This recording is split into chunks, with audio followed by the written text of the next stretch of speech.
सत्संग जी, प्यार से कहिए धन निरंकार जी। आज का टॉपिक, यात्रा शरीर की या मन की।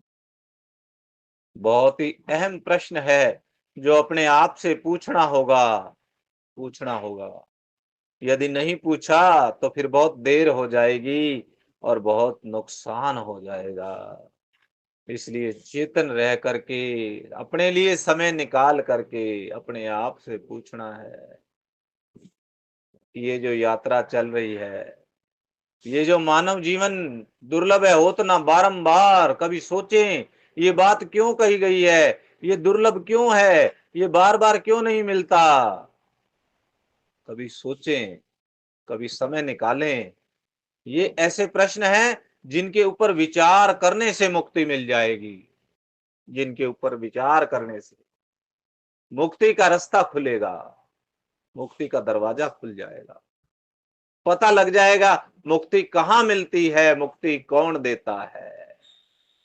प्रभु राम जी अपने सतगुरु के पास जाते हैं इसी बात को लेकर के।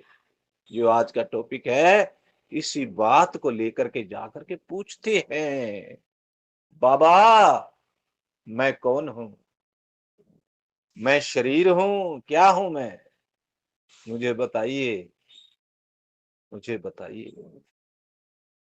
सात संगत, क्योंकि वो जानते हैं सात संगत कि बिना सतगुरु के इस प्रश्न का जवाब कहीं भी नहीं मिल सकता, कोई नहीं दे सकता। आज तक किसी ने नहीं दिया बिना सतगुरु के अलावा इस प्रश्न का जवाब। किसी को कहीं भटकने से, कहीं यात्राएं करने से, कहीं गुफाओं में जाने से, कहीं कंदराओं में जाने से कहीं भी नहीं मिला। सारा जग छान मारा, इस प्रश्न का उत्तर नहीं मिला। अपने आप से पूछा तब भी नहीं। सतगुरु की शरण में गए, बड़े आराम से बिठाया। सात संगत कोई कीमत नहीं लेते सतगुरु, कुछ नहीं मांगते इसके बदले में। इसी को ब्रह्म ज्ञान कहते हैं। यही ब्रह्म ज्ञान की प्राप्ति जब राम जी ने अपने प्रभु से ली, भगवान कृष्ण चंद्र जी महाराज, संदीपनी सतगुरु, संदीपनी ऋषि, संदीपन मीराबाई, गुरु रविदास, शबरी जी को स्वयं प्रभु से,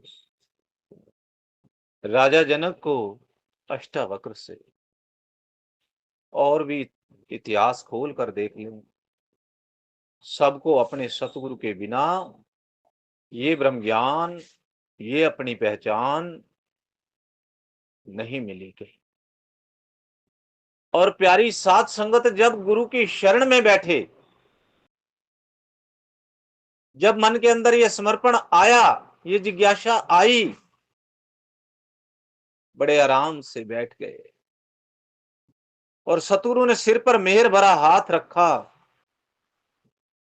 और कुछ ही पलों में इस प्रश्न का उत्तर दिया, बताया, पहचान करवाई कि वास्तव में मैं कौन हूं, निरंकार प्रभु कहां है, इसका और मेरा नाता क्या है। ये झोली उसी दरबार में भरती है। इसके लिए सतगुरु के पास जाना पड़ता है, उसके अलावा कोई नहीं बता सकता।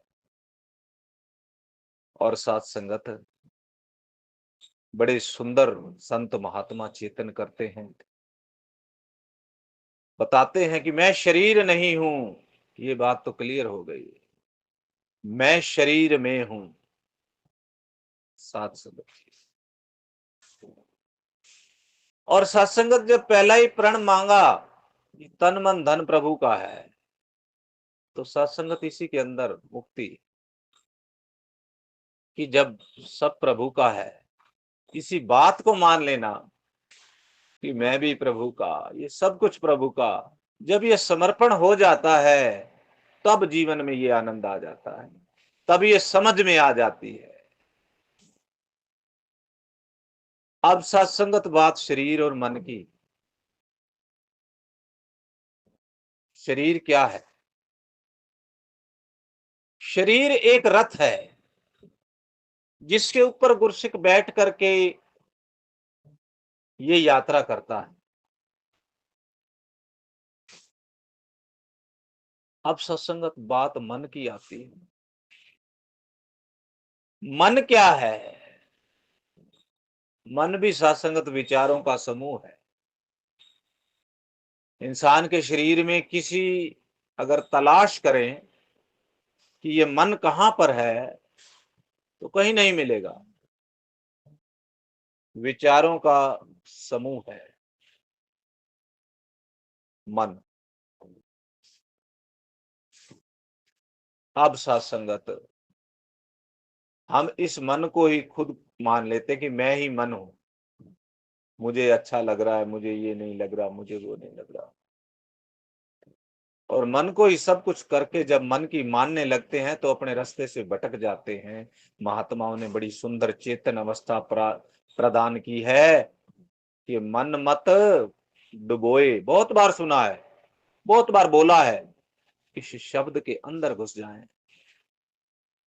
मन डुबोए, सावधान हो जाएं, डुबो देगा। बहुतों को डुबोया है, रावण को डुबोया है। मन में मैं आ गई, हैवी हो गया, मैं ही सब कुछ हूं। क्या आश्चर्य हुआ। मन की जो ये मैं है, ये मन मत के साथ लगा, डुबोए। गुरु मत तारे, गुरु की शरण में चले जाओ, आत्मी पहचान मिलेगी। सब कुछ मिलेगा, सारे प्रश्नों का हल मिलेगा, सब कुछ मिलेगा, झोली भरेगी। गुरु की शरण में जाकर के नतमस्तक हो जाओ। प्यार से कहिए धन्यकार।